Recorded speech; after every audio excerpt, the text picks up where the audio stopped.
tema de hoje é: quem é esse que até o vento e o mar lhe obedecem? Essa palavra vai ser poderosa. Acredito que Deus vai falar poderosamente ao seu coração. Marcos 4, verso 35, diz assim, Marcos 4, 35, aquele dia, ao anoitecer, disse ele, Jesus, aos seus discípulos: vamos atravessar para o outro lado. Deixando a multidão, eles o levaram no barco, assim como estava. Outros barcos também o acompanhavam. Levantou-se um forte vendaval, e as ondas se lançavam contra o barco, de forma que este foi se enchendo de água. Jesus estava na popa, dormindo com a cabeça sobre um travesseiro. Você consegue imaginar isso? Jesus chama os discípulos para entrar no barco, para ir para o outro lado do mar da Galileia. Tudo parece indo bem, algo que eles estavam fazendo como de costume. Era costume entrar no barco com Jesus, atravessar para o outro lado, ir para outros lugares, ter momentos de ensinamentos, de ouvir Jesus ensinar e falar no barco. Mas desta vez algo diferente aconteceu. Uma grande tempestade começou. E aí agora estão os discípulos agitados. E Jesus, como está? Deitado no barco, dormindo com a cabeça no travesseiro. Os discípulos o acordaram e clamaram: mestre, não te importa que morramos? Ele se levantou, repreendeu o vento e disse ao mar: aquieta-te, acalma-se. O vento se aquietou e fez completa bonança. Então perguntou aos seus discípulos: por que vocês estão com tanto medo? Ainda não têm fé? Eles estavam apavorados e perguntavam uns aos outros: quem é este que até o vento e o mar lhe obedecem? Quem é? Jesus. Quem é esse que até o vento e o mar lhe obedecem? Jesus então chama os seus discípulos, como de costume, para caminhar com ele, para estar com ele. Era de costume Jesus estar ali no mar da Galileia, que na verdade é um lago. Estivemos lá, né, pastor Paulo, no lago da Galileia, andamos também no barco e graças a Deus não teve vento nenhum. Glória a Deus. Mas como de costume ali, aquele lago, para nós que somos aqui da região, como a represa Billings, a nossa represa aqui, uma grande represa que muito grande, e é chamado Mar da Galileia. Não era normal naquele lugar ter aquele vento, ter aquela tempestade, mas naquele dia, naquela situação em especial, começou uma grande tempestade, algo que por muitas vezes eles foram lá e não aconteceu nada, mas dessa vez algo diferente aconteceu. Eu quero começar essa mensagem dizendo para você, talvez esse seja o quadro da sua vida. Talvez em algum momento começou uma grande tempestade em alguma área da sua vida. Talvez você já experiente em alguma área, ou você como um empresário, tudo bem, a sua empresa sempre indo muito bem, mas de repente começou uma grande tempestade e algo começou a assolar a sua empresa. Talvez o seu casamento, você está aqui nesta noite, e o seu casamento ia tudo muito bem, mas de repente começou uma grande tempestade. Talvez nos seus relacionamentos, talvez na sua vida profissional, ou em alguma área da sua vida, você, como os discípulos, começou a ficar aterrorizado. Por quê? Porque quando você começou a olhar para as circunstâncias que estavam se levantando na sua vida, o seu pensamento, você chegou à conclusão: o barco vai afundar. Mas eu quero dizer para você, se Jesus está no barco, o seu barco não vai afundar. Você pode dizer para a pessoa que está do seu lado: se Jesus está no seu barco, o seu barco não vai afundar. Podemos então passar tempestades. Quem já passou por alguma tempestade na vida aí? Podemos passar por tempestades na vida financeira. Podemos passar por tempestade na sua saúde. Pastor, estava indo tudo bem, fui fazer um check-up, de repente um relatório, apareceu algo lá. Talvez na sua família, talvez na sua vida emocional, talvez nos seus relacionamentos. alguma tempestade aconteceu ou está acontecendo. Existem 3 tipos, 3 razões pela qual tempestade acontece na nossa vida. A primeira razão que você pode passar por alguma tempestade é quando eu e você, nós atraímos a tempestade. Nós somos a razão de que a tempestade vem em nossa vida. E aí, a nossa vida está indo tudo muito bem, mas de repente nós tomamos uma decisão errada. E a nossa decisão errada nos leva a passar por lutas, tribulações, por circunstâncias terríveis. Quem confessa aqui que já tomou alguma decisão errada e essa decisão errada complicou toda a sua vida? Eu e você podemos entrar no momento de tribulação, de luta, de grandes tempestades por tomar decisão errada. Ou, eu lembro aqui, né? Eu lembro de Jonas. O profeta Jonas é um exemplo para nós que foi chamado por Deus para um propósito. Eu vou dizer para você, Deus tem um propósito na sua vida. Você é importante para Deus. Você não pode viver de qualquer jeito. Você é importante para Deus. Deus tem um propósito para você. A Bíblia diz que nem olhos viram, nem ouvidos ouviram, nem jamais penetrou em coração humano aquilo que Deus tem preparado para aqueles que o amam. Quem ama o Senhor aí? Deus tem um propósito na sua vida. E você não pode fazer qualquer coisa. Você não pode viver de qualquer jeito. Por quê? Porque Deus quer o melhor para você. A Bíblia diz que Ele escreveu e determinou cada um dos nossos dias. Quem tem filho aqui? Quem tem filho? Aleluia. Se você pudesse escrever, determinar cada um dos dias dos seus filhos, eu pergunto para você, o que você iria escrever para eles? Somente coisas boas. Você ia caprichar em tudo aquilo que você faria, iria escrever ali para o seu filho? Pergunta, será que você é melhor que Deus? Será que você pode escolher coisas melhores para o seu filho do que Deus escolheu? Será que você é capaz de escolher coisas melhores para você do que Deus escolheu para você? Presta atenção, não. Eu vou dizer para você, Deus tem um propósito para a sua vida. E quando eu e você saímos do centro da vontade de Deus, quando eu e você não respondemos esse chamado e esse propósito, como Jonas, Deus chama Jonas a ir para Nínive, para uma cidade para que ele pudesse pregar ali o evangelho. E Jonas ele decide não responder o chamado de Deus. Ele fala para Deus, Deus, eu não vou fazer. Talvez ele não disse, mas o que ele fez foi a resposta que ele deu. Deus chamou ele para ir para Nínive, e ele escolhe ir para o outro lado, para Tarsis. É para ele subir e para ir para um caminho, mas ele foi para outro lugar, para uma cidade litorânea. E é interessante que estudiosos dizem que da onde ele estava para ir para Nínive era a mesma distância que ele levou para ir para Tarsis, mas ele foi contrário à vontade de Deus. Então ele desceu e foi para uma cidade litorânea. Deus não mandou ele para lá. E lá ele comprou um bilhete para entrar num barco e para ir embora. Não quero saber da minha vida. Já andou para algum lugar assim, não sei o que eu vou fazer da minha vida, vou sair andando aí. E Jonas é o que ele estava fazendo. E aí ele pegou o primeiro bilhete do primeiro barco e entrou no barco. Chegou lá, já desceu, cidade litorânea. Agora está no mar, está no barco, desceu mais um pouquinho. Aí a Bíblia diz que ele foi para o porão, desceu mais um pouquinho. E lá ele dormiu. E aí começou também uma grande tempestade. E ali os marinheiros, os ocupantes ali do barco começaram a ficar desesperados, porque eles perceberam que tinha algo de errado. E eles começaram a procurar o que tinha de errado. De repente eles encontram alguém dormindo lá embaixo do barco.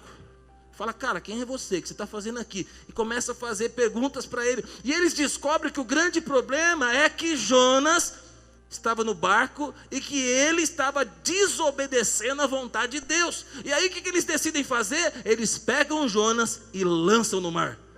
Se a vida dele já estava ruim, já tinha descido, desceu mais um pouquinho. E aí, como se não bastasse, uma grande peixe, uma baleia, engole Jonas e vai para o fundo do mar. Daqui a gente pode tirar um monte de lição. Primeira lição: você fora do propósito de Deus, você pode causar muito estrago na sua vida e na vida da sua família e de muitas pessoas. Eu e você fora do propósito de Deus, irmão, a gente vai gerar problemas. Eu e você, fora do propósito de Deus, nós vamos sofrer tempestades. E sabe o que vai acontecer? Quem tiver ao redor de você, vai sobrar para ele também. Pergunta para a pessoa que está do seu lado, você não está fugindo do propósito de Deus não, né? Você está aqui do meu lado, de repente você está fugindo de Deus. Pode ser que sobra um raio para mim daí também. Primeira lição. Segunda lição que nós podemos tomar é que se a coisa está ruim, dá para piorar mais um pouquinho. Pergunta para a pessoa que está do seu lado: está ruim aí as coisas? Fala, se está ruim, pode piorar mais um pouquinho. Por quê? Porque quando nós decidimos fugir de Deus, fugir do propósito de Deus, fazer algo contrário àquilo que Deus nos falou, vai vir tempestades, virão problemas, virão dificuldades. Por quê? Porque escolhemos viver fora do propósito de Deus. Diga misericórdia. Talvez você está aqui hoje, Deus está falando com você. Aí, está vendo? Você está passando, está fora do propósito. Está vivendo algo diferente do que Deus tem para você.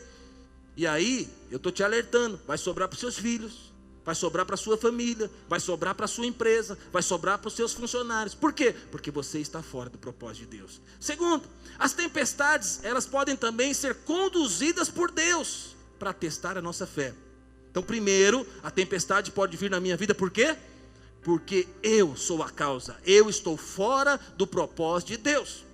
Mas também pode ser porque Deus, Ele mandou a tempestade para nós. Ele deu um presente para você, uma tempestade. Sabe por quê? Porque Ele quer fazer com que eu e você sejamos mais maduros. Porque o homem vire homem de verdade. Para que a mulher vire uma mulher de verdade. Para que essa mãe se torne uma mãe de verdade. Para que esse pai se torne um pai de verdade. Para que esse empresário se transforme num empresário de verdade. Então Deus, Ele pode nos trazer uma tempestade para que nós possamos ser promovidos. Deus, Ele jamais vai colocar um teste para nós para que nós sejamos reprovados. Deus jamais vai nos colocar diante de uma tempestade para a gente afundar e morrer. Não, irmão, se Jesus está no barco, fique tranquilo. Foi o Senhor que chamou os discípulos e falou para ele: nós vamos para o outro lado. Se Jesus falou que vai para o outro lado, fala para o irmão que está do seu lado: vai para o outro lado. Se o que você está fazendo foi Deus que mandou você fazer, fique tranquilo, Ele vai pagar a conta todinha. Não é com você, é com Ele. Se foi Ele que te direcionou a montar essa empresa, Deus está no barco, fique tranquilo. Se você casou com essa mulher porque Deus mandou, vou dizer para você: fique tranquilo, Deus está com você nesse casamento. Pastor, não sei se Deus mandou ficar com essa mulher não, mas agora que você casou, agora Ele mandou. Agora você vai ficar com ela para o resto da vida e Ele vai te sustentar para o resto da vida. Aleluia. Se foi Deus que direcionou você a fazer esse curso, irmão, permaneça firme, mesmo em meio às tribulações, às dificuldades, ao professor de filosofia, mesmo diante de tudo isso que está acontecendo, eu vou dizer para você: Deus está com você. E Ele pode estar promovendo, uma tempestade, pode estar acontecendo algo na sua vida, e esse algo que está acontecendo na sua vida é para te promover.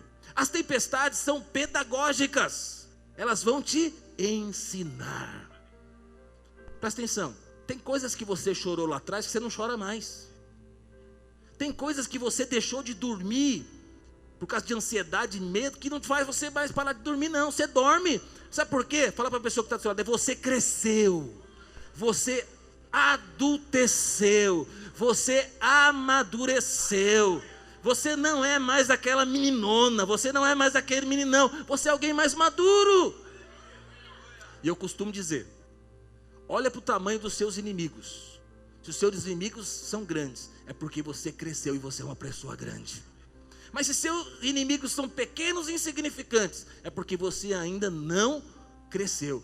Mas eu quero dizer para você: você vai crescer em nome de Jesus. Terceiro, a tempestade também pode vir por origem maligna. Pode ser porque eu tomei uma decisão errada, ok? Pode ser porque Deus colocou na minha vida e quer me levar a amadurecer. Mas pode ser também uma origem maligna.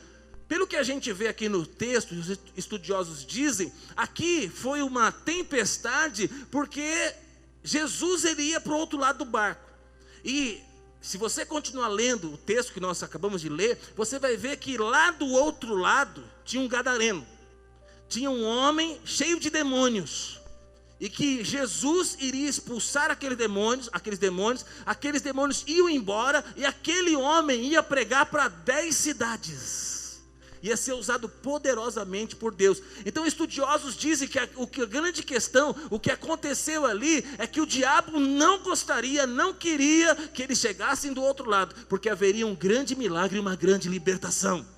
Mas vou dizer para você, vai chegar do outro lado. Sabe por quê? Porque Jesus está no barco. Às vezes você pode estar passando por lutas porque você escolheu errado. Às vezes você pode estar passando por tempestades porque Deus está querendo te ensinar. Mas pode ser, irmão, que ataque maligno. Pode ser que sua casa está um inferno porque está cheio de capeta lá. E o que você tem que fazer? Se levantar na autoridade do nome do Senhor Jesus e falar: capetaiada do inferno, chega, acabou, vai embora. Chega de gritaria, chega de confusão, chega, e você vai lá se levantar em autoridade, porque Deus te deu a autoridade. Você é pai, você é mãe, você é autoridade sobre a sua casa. Talvez nessa noite você tenha que se levantar e falar: chega, acabou, diabo, você não vai ter mais autoridade sobre os meus filhos, você não vai mais influenciar, você não vai levar eles a viver essa vida terrível. Às vezes é para o seu marido, ele vai estar dormindo lá, você não faz muito barulho não, mas fala: capeta do inferno, não deixa ele acordar, senão ele vai estranhar. Fala: sai dele, chega de beber, de fumar, de viver essa vida terrível, chega. Então, às vezes são demônios que têm agido na minha e na sua vida. E irmão, presta atenção, o diabo, ele não vem como a gente mostra lá no encontro, né? Ele vem, né? Como às vezes o pessoal se fantasia aí, né, Wagner? O pessoal aí, e aí, né, com aquela capa, com aquele lá, com aquele garfo. Não, o diabo não vem assim não. A maior arma do diabo é a astúcia. A Bíblia, quando vai falar do diabo, é a cobra. A maior arma da cobra é que nós não vemos ela. Normalmente é o seguinte: quando você vê a cobra, já te picou. Essa é a maior arma de Satanás. Satanás, ele está tentando agir sem que você, que eu perceba. E ele tenta destruir áreas da nossa vida sem a gente perceber. Sabe por quê? Porque quando a gente perceber, a gente fala: capeta do inferno, sai daqui em nome de Jesus. E ele tem que ir embora. Pode ser que Deus mostre que em alguma área da sua vida hoje o diabo tem agido, e tem destruído, e tem influenciado. Mas nesta noite ele vai embora em nome de Jesus. Em meio à tempestade nós podemos dar algumas respostas. E nós vamos ver 3 respostas. Você já viu a origem das tempestades. Você precisa discernir, se você tem passado por tempestade, qual é a origem. E no meio da tempestade existem 3 aqui perguntas, né, que são feitas. E essas perguntas eu quero jogar para você também. A primeira é o seguinte: a primeira pergunta que é feita é: mestre, não te importa que morramos? Aqui no meio da tempestade, Jesus está no barco, Jesus está na popa, mas ele está dormindo com a cabeça no travesseiro. Já teve essa sensação que Jesus está dormindo? Que Deus não está te vendo? Que Deus não está respondendo a sua oração? Que Deus não está respondendo a sua aflição? Talvez você, como eu, já chorou na presença de Deus. Falou: Deus, olha para mim, me enxerga, o Senhor está vendo, está doendo, está difícil, eu não estou suportando. Talvez você, em algum momento da sua vida, essa foi a sua pergunta: Deus, o Senhor não está vendo o que eu estou passando? Deus, o Senhor não está vendo que eu vou perder esse filho? Deus, o Senhor não está vendo que essa doença vai matar essa pessoa? Em algum momento você pode ter se levantado com esta pergunta, e eu já quero responder para você: Deus está vendo. Deus está vendo, Deus está ouvindo, Deus está percebendo. A sensação pode ser de que Jesus está dormindo, mas presta atenção: o sono de Jesus é o sono de quem está no controle da situação. Existem 2 sonos. Eu falei de 2 barcos, 2 homens dormindo, Jesus e Jonas. Jonas está dormindo o sono da indiferença. Estou nem aí, não estou nem aí para responder o chamado de Deus. Não estou nem aí para o que vai acontecer. O barco está chacoalhando, esse troço vai afundar, mas eu não quero nem saber, que afunde comigo dentro. Talvez tenha alguém na sua casa que está assim: a coisa vai destruir, o casamento vai acabar, e eu não importo, se acabar, acabou. Esse é o sono da indiferença, é um sono terrível. Mas tem um sono que é o sono do descanso no Senhor. É quando Deus está no controle. Tem gente que é assim: briga com a mulher, com o marido, vai dormir. O sono da indiferença. Um sono do que eu quero morrer, como não dá para morrer, eu vou dormir.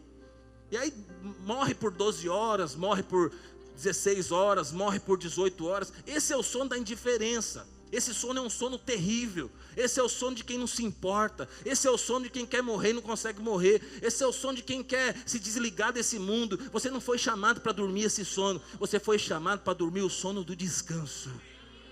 É o sono de Jesus. Tem coisas, irmão, que eu e você não dá conta, não conseguimos resolver. E eu não vou ficar sem dormir, não vou ficar ansioso, porque a minha vida está nas mãos do Senhor. Então eu posso dormir, eu posso descansar, porque Deus está no controle. A fala, né? Não te importa, Senhor? Não é apenas uma pergunta, é uma crítica. É uma crítica feroz. Deus, o Senhor não está vendo o que está acontecendo? E aí algumas perguntas surgem, né? Nesse momento. Será que eu fiz algo errado? Tanta luta, tanta dificuldade, essa circunstância. O que eu fiz de errado? Outra pergunta que pode surgir, né? Será que tem alguma brecha na minha vida? Outra pergunta, será que realmente eu tenho que passar por isso? Mas eu quero dizer para você, Deus está vendo o que você está passando. Deus se importa com você. Primeiro você precisa saber a razão, lembra? A origem da tempestade. Porque em cada uma delas você tem que dar uma resposta diferente. Qual é a razão? É você que está fora do propósito? Volta hoje para o centro da vontade de Deus. Se arrepende hoje, abandona hoje esse pecado, abandona hoje esse relacionamento, abandona hoje essa atitude, volta a liderar, volta para a igreja local, volta a servir ao Senhor. Se é você que tem causado, responde para Deus hoje. É Deus que está tratando de você, irmão, responde para Deus também. Fala, Deus, eu vou ser homem de verdade. Deus, eu vou responder ao Senhor. Porque sabe, o tempo do deserto, o tempo da tempestade, quem vai determinar não é Deus, é você. Sabe quando vai acabar o deserto na sua vida, a tempestade? Quando você responder a Deus. Deus espera uma resposta de você. Deus quer te levar a um nível de maturidade. Deus aguarda que você amadureça naquele nível, para que Ele tire e remova aquela tempestade. Então presta atenção, de novo, responda para Deus. Não, pastor, é ataque maligno. O capeta fez uma reunião lá no inferno e decidiu atacar a minha vida. Ah, é isso? Ok. Talvez seja até o mais fácil de todos. Levante a autoridade e repreenda na autoridade do nome do Senhor Jesus. Porque Deus te deu autoridade para isso. Então existem dois pensamentos que acontecem no meio dessa tempestade. O primeiro pensamento é o pensamento de acusação. O diabo é o grande acusador. Está vendo? Olha o que você fez. E ele aponta os seus pecados, ele aponta os seus erros, ele aponta para você as suas decisões erradas, ele mostra para você os seus pecados, e aí você fica cheio de acusação. Você não é para viver debaixo de acusação. Outros se enchem de justiça própria, e aí falam o seguinte: por que eu estou vivendo isso? Eu sou crente, sou da igreja, sou dizimista, estou indo para o culto. E aí você se enche de justiça própria, achando que Deus é obrigado a fazer algo na sua vida. Deus não é obrigado a nada. Deus não se move por justiça própria. Deus não se move, presta atenção, isso é chocante. Deus não se move por causa das suas lágrimas. Deus se move através da fé. Deus se move através da fé. Pastor, mas se eu chorar, Deus recolhe minhas lágrimas, recolhe suas lágrimas, tudo isso. Deus é um pai que vai te acalentar, que vai cuidar de você. Mas você quer ver Deus agir na sua vida? É através da fé. Eu vou chorar, eu vou me arrepender, eu vou expor meu coração, Deus vai me ouvir, mas depois daquele momento eu vou falar: Deus, eu entreguei nas tuas mãos, agora o Senhor vai cuidar da minha vida e eu vou descansar. Quando eu me levanto em fé, os céus se movem. Diga glória a Deus. Primeira pergunta qual que é? Senhor, não te importas? Primeira pergunta. Segunda pergunta, aí quem faz é Jesus. Segunda pergunta é o seguinte: por que vocês estão com tanto medo? Ainda não tem fé? Pergunta para o irmão que está do seu lado: por que você está com tanto medo? Você não tem fé? Essa foi a pergunta de Jesus. Jesus questiona a fé deles, e hoje ele vem questionar a minha fé e a sua fé. Irmão, por que você está assim? Ansioso. Irmão, por que você está assim, passando por essas lutas? O Senhor não está no barco da sua vida? O Senhor já não fez coisas extraordinárias em outras áreas da sua vida? O Senhor em algum momento te deixou sozinho? O Senhor em algum momento te deixou desamparado? Presta atenção, Deus ele está com você. E Ele pergunta para você, por que você está com medo? Por que você está ansioso? Por que você está sem dormir? Por que você está à base de remédio? Por que você entrou nessa paranoia aí que você entrou? Sendo que Deus está com você. A fé é a fé para salvação, a fé é salvítica. Quantos são salvos aqui? Aleluia. Jesus entrou na sua vida, fé para salvação. Glória a Deus. Mas essa mesma fé para salvação, você precisa ter a fé para milagres. Porque Deus vai fazer milagres na minha e na sua vida. Deus ele não está a todo momento agindo no nosso meio. Quando eu falo agindo no nosso meio, realizando milagres. Ele está sempre conosco. Mas se fosse toda hora não seria milagre, ok? Não é algo cotidiano. Mas presta atenção, quando você precisar do milagre, Deus está disponível para isso. Você se levanta em fé e Deus realiza milagres. Que hoje o Senhor possa elevar a sua fé para que você possa ver o milagre. Deus, o Senhor não está vendo esse meu filho, a situação que ele está? Olha aqui. Aí Deus pergunta para você, primeira pergunta. Segunda, por que você está ansioso assim? Eu não falei que ia salvar você e toda a sua casa? E aí você precisa entrar num outro estágio, que é o estágio do descanso. Eles não tinham fé para acalmar a tempestade. Aí eu pergunto para você, qual é a tempestade da sua vida que você não tem tido fé para acalmar? O medo é algo terrível, que paralisa a minha e a sua vida. E nós podemos ter medo em algumas áreas, e não ter medo em outras áreas. Talvez você é corajoso, virou crente, serve ao Senhor, lidera uma célula, mas Deus te chama para ser um empresário, você não dá espaço de fé. Talvez você é alguém que lidera a sua casa, você lidera lá na empresa, mas na igreja não lidera nada.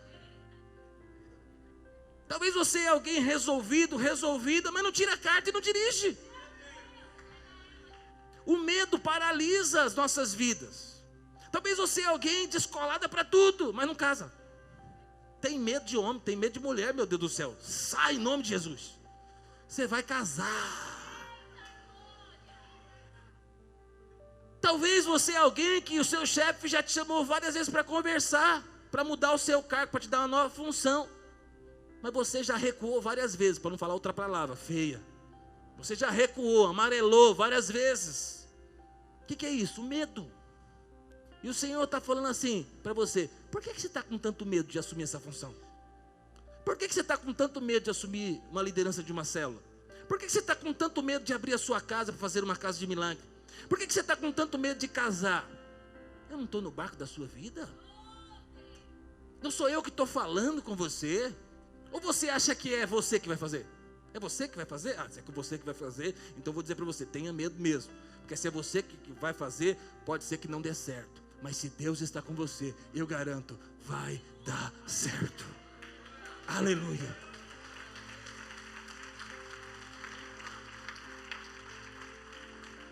Pastor, e se der errado? Porque já deu errado. Irmão, quando dá errado, dá certo. Teve coisa que já deu errado na minha vida. Eu falei, Deus, deu errado. Aí ele falou, não, você não entendeu, agora deu errado, mas lá na frente vai dar certo. Com Deus você nunca perde, irmão. Sobra a experiência, sobra o testemunho, os humilhados serão exaltados. Então, caminhar com o Senhor é maravilhoso. É um privilégio conhecer o Senhor, caminhar com Ele, diga glória a Deus. As fobias, né? Hoje nós somos um mundo de fobias. Eu tenho filho, eu tenho filha, eu acompanho ali na escola, e eu fico olhando o tanto de medo que tem nos adolescentes, nos jovens. Eu falo, meu Deus do céu. No meu tempo não tinha essas fobias todas não, esses medos, essas doenças. Então tá tudo catalogado, né? Ele é aquilo com aquilo com aquilo, o outro é aquilo com aquilo, e cada um tem uma lista catalogado que ele é. Eu falo, no meu tempo tinha isso lá não. No meu tempo a minha mãe resolvia com cinta, essas coisas tudo aí. Chinelo. Mas é uma geração com medo. É uma geração depressiva. É lógico, irmão, que é falta de Jesus. A coisa está indo de mal a pior. Eu não tinha acesso a algumas coisas que são pecados, que as crianças têm acesso. Por exemplo, pornografia. Tantas coisas, né? A criança começa uma vida sexual ativa muito cedo. A criança tem acesso à pornografia muito cedo.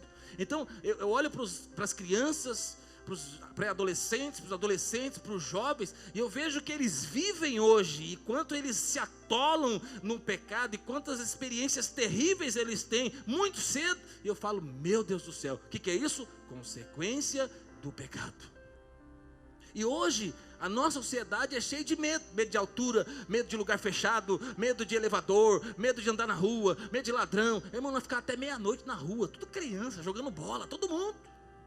A mãe só gritava meio-dia, saía gritando na rua, e não tinha WhatsApp na época, né? O WhatsApp era a nossa mãe gritando, aleluia, e ela berrava, daí era do almoço, e aí você ficava o dia inteiro na rua, eu ia para a escola, tal, de manhã ou à tarde, mas o sabadão era assim, aí depois 10 horas da noite gritava de novo, para jantar, e aí você saía na rua de novo, meia-noite gritava de novo, aí entrava dentro de casa, todo sujo, aleluia, glória a Deus. Eu sei que o mundo mudou, hoje a coisa está mais perigosa, mas a vida moderna, ela trouxe muitos medos, a vida moderna trouxe muitos problemas. Mas eu quero dizer para você, por que você está com tanto medo? Eu estou no mundo, mas eu não pertenço a esse mundo. Eu estou no mundo, mas Deus está no controle da minha vida. Eu brinco com meu filho, eu falo, eu não sento da vontade de Deus, eu sou imortal. Fala, pai, não é bem assim. Eu falo, não, eu sou imortal. Porque quando eu estiver no centro da vontade de Deus, nada me vai me atingir. Porque eu estou no centro da vontade de Deus. Eu creio nisso, você pode acreditar diferente, mas eu no centro da vontade de Deus, se Deus mandou, se eu estou sendo guiado por Deus, vamos embora. A não ser que chegar a hora de ir, eu vou. Mas antes de ir eu não vou morrer na véspera, porque eu vou seguir o propósito de Deus. Jesus, ele libertou do poder do pecado, do controle do pecado. Em Hebreus 2,14, põe para mim na tela, diz assim: portanto, visto que os filhos são pessoas de carne e osso, a pessoa que está do seu lado aí é de carne e osso, ele, Jesus, também participou dessa condição humana. Para que Jesus se transformou em homem? Também Jesus participou dessa condição humana para que, por sua morte, derrotasse aquele que tem o poder da morte. Quem tinha até então o poder da morte? O texto está explicando tudo. O diabo. E libertasse aqueles que durante toda a vida estivessem escravizados pelo medo da morte. Jesus se fez homem, carne e osso, como eu e você. Para quê? Para derrotar o poder da morte. A morte morreu. Nós fomos libertos dos grilhões da morte. Irmão, você não tem mais nada a ver com a morte. A morte é um demônio, a morte vem buscar aqueles que não têm Jesus. Mas você que tem Jesus, você não tem nada a ver com a morte. A morte não tem poder sobre a sua vida. Então o homem estava escravizado por causa da morte. Mas nós não somos mais escravos da morte. Não temos mais nada a ver com o diabo. Nós somos filhos amados de Deus. Então eu não vivo mais com medo. Aquilo que Deus tem para mim, Deus quer me levantar como um empresário. Eis-me aqui, Senhor. Deus tem um casamento para mim. Eis-me aqui, Senhor. Deus tem filhos. Eis-me aqui, Senhor. Tira a carta. Eis-me aqui, Senhor. O que o Senhor tem para mim? O Senhor está no controle da minha vida. Eu vou assumir todos os desafios. Eu vou ter coragem para ir aonde Deus quer que eu vá, porque eu estou no centro da vontade de Deus. No passado nós tínhamos muito medo, eu lembro. Medo de escuro. Tinha ou não tinha? Andar em casa tudo apagado. Talvez seu filho ainda tenha esse medo. Medo de passar na rua do cemitério à noite. Medo da loira do banheiro. Quem teve essa época aí? Medo da mula sem cabeça. Medo de deixar o chinelo ao contrário. Tem um monte de medo, né? Mas aí você se converteu. Você fala, não tem mais nada a ver. Por quê? Porque aquilo que era demônios que pegava carona em tudo isso, esses contos antigos, demônios pegavam carona. E aí as pessoas eram assoladas, cheias de medo. Mas agora você é crente. Agora você não tem. Você apaga a luz da casa e fala, glória a Deus, aleluia. Estou aqui com os anjos, querubins, serafins. Sou guardado pelo Senhor. Deixa o chinelo ao contrário de propósito. Falar, isso aqui não tem nada a ver com a minha vida mais. Se deixar o contrário ia morrer, né? Morte na casa, aleluia, vai morrer. Não, agora não, é só vida, irmão. É só bênção, é só graça, é só favor. Não tem mais superstição, não tem mais nada disso. Porque Jesus está na minha e na sua vida. A Bíblia diz assim, 1000 cairão ao seu lado, 10.000 à sua direita, mas você jamais será atingido. Aleluia. Davi é um exemplo na palavra que ele tinha um espírito de fé.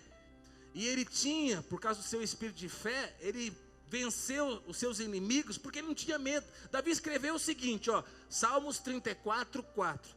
Busquei o Senhor e Ele me acolheu, livrou-me de todos os meus medos, livrou-me de todos os meus temores. Pastor, estou com medo aqui. Busca o Senhor, porque quando você buscar o Senhor, Ele vai te acolher. E sabe esse medo que você está? O Deus que vai te acolher, Ele vai remover todo o medo. Aleluia. A Bíblia diz assim, o perfeito amor lança fora todo medo. Qual é o perfeito amor de mãe? Perfeito amor é o amor de Deus. Quando você descobre que você é amado de Deus, o perfeito amor lança fora todo medo. Você é amado, irmão, vai tirar carta. Você é amado, vai casar.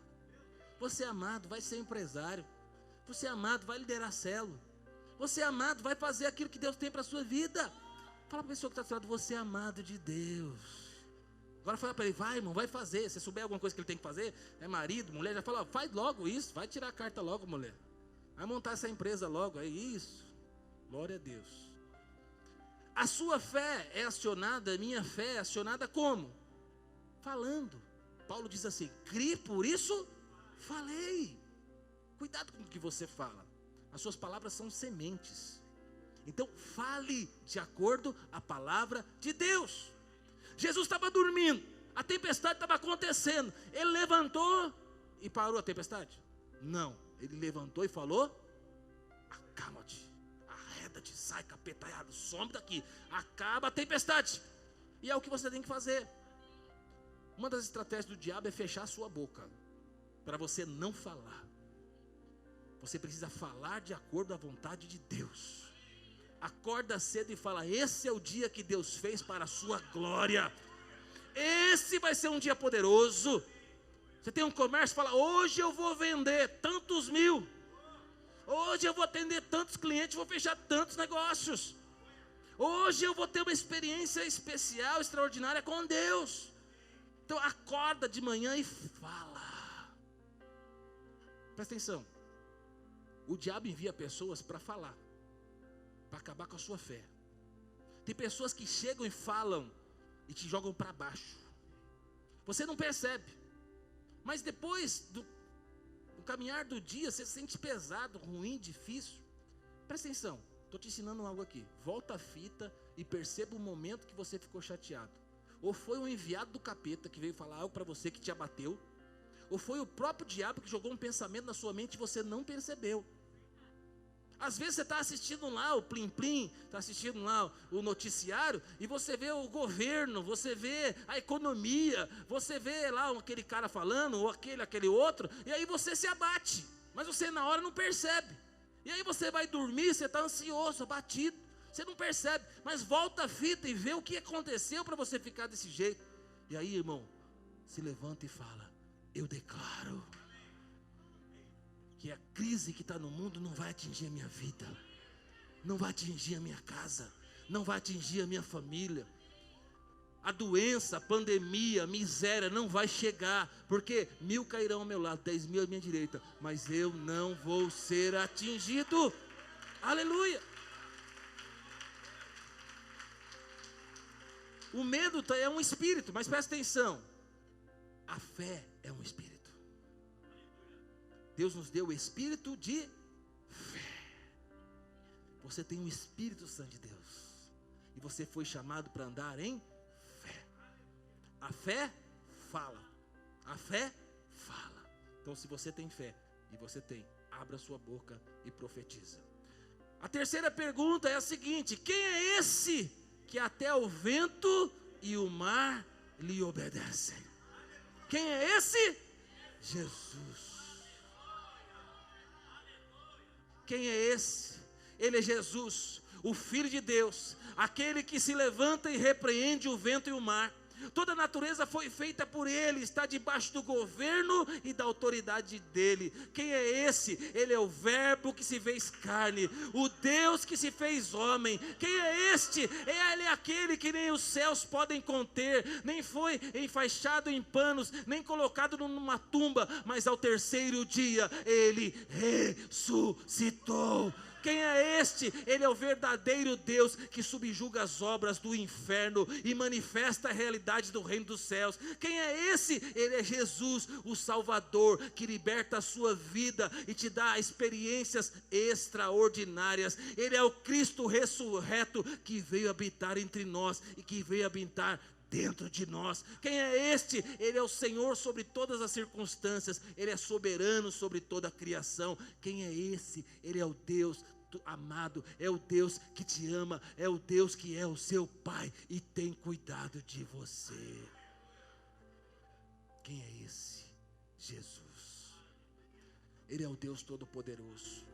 Eu não sei o que você está vivendo hoje, meu irmão, feche seus olhos. Eu não sei o que você está passando, eu não sei a forma que você chegou nesse lugar. Talvez você chegou aqui com esse questionamento: Deus, o Senhor não se importa comigo? E eu estou aqui para dizer para você: sim, Ele se importa. Talvez você chegou aqui dizendo: Deus, o Senhor não está vendo o que está acontecendo na minha vida. Eu quero dizer para você: Ele está vendo sim. Talvez você está aqui e você nem acredita que Deus existe. Você está se questionando: o que eu vim fazer nesse lugar? Eu vou dizer para você: Deus existe. E Ele vai tocar na sua vida hoje e vai mudar toda a sua realidade.